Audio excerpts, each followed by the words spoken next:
सतनाम साखी। जय श्री झूलेलाल। सिंधी समाचार राजस्थान में ताजो स्वागत है।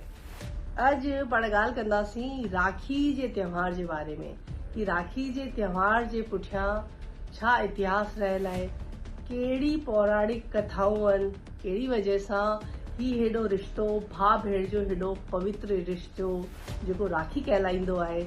अचो त पाण गॾिजी चर्चा करूं। राखी जो त्योहार अगस्त महीने जी 11 तारीख़ पाण मनाए रहिया आहियूं ऐं ॿुधायो थो वञे पौराणिक कथाउनि में भगवान श्री कृष्ण जी हिकु चाची हुई शुद्ध देवी। उन चाची खे हिकु विकृत थोरो अजीब ॿार जे जन्म वरितो। उन जो नालो हो शिशुपाल। त उनखे हिकु भविष्यवाणी थी हुई कि ही ॿार जेको भी इन ॿार खे स्पर्श कंदो ऐं हू ॿार ठीक थी वेंदो, उन सां ई इन ॿार जो वध थींदो।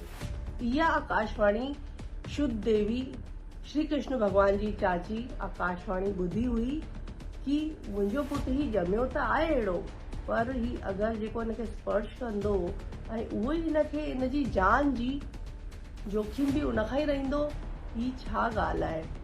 मां खे त हमेशा पंहिंजे ॿार जी चिंता रहे थी। हिकु दफ़े भगवान श्री कृष्ण पंहिंजी चाची वटि आयो कि कहिड़ो हाल आहे चाची। हुन पंहिंजी चाची सां रामसत कई ऐं हुन पंहिंजो ॿार शिशुपाल श्री भगवान कृष्ण जे गोद में रखियईं। गोद में जीअं ई भगवान श्री कृष्ण स्पर्श कयो, हू ठीक थी वियो, स्वस्थ थी वियो। माता ख़ुशि त घणई थी, पर चिंतित भी ओतिरी थी कि हाणे हिन जे भविष्य जो छा थींदो। त शुद्ध देवी चाची पंहिंजे श्री कृष्ण भगवान खे चवे थी कि तूं हिनखे कॾहिं बि वध कंदे न, नुक़सान न पहुचाईंदे, छोकि ही तुंहिंजो ही त आहे। त हुन हिकु ॻाल्हि चयईंसि कि मां हिनखे 100 ग़लतियूं माफ़ कंदमि। जेॾीं 101 ग़लती थी उन ॾींहुं तव्हां कुझु न चवंदा, उन ॾींहुं पोइ मूंखे जेको करणो हूंदो उहो थींदो। उन चई ठीकु आहे। त चवंदा आहिनि न, तव्हां पंहिंजे स्वभाव खां कोन वेंदा आहियो, तव्हां तव्हांजे काल खां, तव्हां तव्हांजे जीवन में जेके बि पाण पंहिंजा कर्म करूं था, पंहिंजी वाणी जेकी चऊं था, उन खां पाण कोन मुकरी सघंदा आहियूं। इहो हिकु विधि जो विधान आहे। त वक़्तु बीतंदो वियो, शिशुपाल खे पंहिंजो राजपाठ मिलियो ऐं उहो हिकु क्रूर राजा निकितो। अॻियां ठही करे हू क्रूर राजा निकितो। राज्य सभा में जेॾी महिल हू वेठो हो त भगवान श्री कृष्ण जी निंदा भी कयईं पिए, बुराई भी कयईं पिए ऐं इहो भी घटि वधि ॻाल्हि, जंहिंमें कि भगवान श्री कृष्ण उन जो रिश्तेदार भी हो, पर हू पंहिंजी ग़लतियुनि खां न चूकियो। त भगवान श्री कृष्ण ॾिठईं कि हिन जूं 101 ग़लतियूं हाणे 100 ग़लतियूं थी चुकियूं आहिनि, इहा 101 ग़लती आहे। त हुन खां बि रहियो न थियो। हुन पंहिंजो सुदर्शन चक्र हलायईं ऐं शिशुपाल जो सर धड़ सां अलॻि करे रखियईं। त जे वक़्तु सर धड़ सां अलॻि कयईं त हुन जी आङुर में चोट लॻी वई।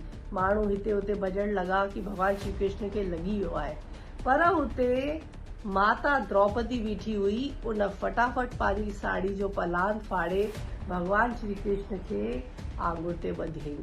त भगवान श्री कृष्ण चयईंसि, अॼु तो मूंखे कष्ट में कम आई आहीं, मुंहिंजे दुख में तूं कम आई आहीं, वक़्तु पवंदे मां तुंहिंजे दुख में कम ज़रूर ईंदो सही, मां तुंहिंजो भाउ आहियां। वक़्तु बीतंदो वियो। इहा कथा पौराणिक कथा महाभारत में पां सभिनि ॿुधी आहे कि कौरवनि छा कयो हो द्रौपदी सां। उन जो चीर हरण थियो पिए। ते वक़्तु श्री कृष्ण भगवान अची करे उन जी रक्षा कई हुई। उन पंहिंजे भाउ थियण जो फर्ज़ अदा कयो वई कि पंहिंजी भेण जी रक्षा मूंखे करणी आहे। त तॾहिं खां वठी अॼु तक पाण इहो रक्षाबंधन जो त्योहार मल्हाईंदा आहियूं। भाउ भेनरुनि जो इहो पवित्र जेको रिश्तो आहे, उनखे अॼु तक इन पवित्र धागे में पिरोईंदा आहियूं। भाउर पंहिंजी भेण जी रक्षा कंदा आहिनि, भेण भी भाउरनि जो ख्याल प्यार ऐं ध्यानु रखंदियूं आहिनि। इन ॾींहुं इहो हिकु ॾींहुं अहिड़ो आहे अगरि कंहिं भाउ खे भेण सां भेण खे भाउ सां के मन मुटाव हुजनि का ग़लतफहमी हुजे इन ॾींहुं दूर कजे भाउ भेण जे भेण भाउ जे पासे में अचे छोकी रिश्ता ॾाढा अनमोल ऐं कीमती हूंदा आहिनि हर रिश्ते खे संभालणु ख़्यालु रखणु पंहिंजो कमु आहे त अचो पाण गॾिजी राखी मल्हायूं। सतनाम साखी। जय श्री झूलेलाल।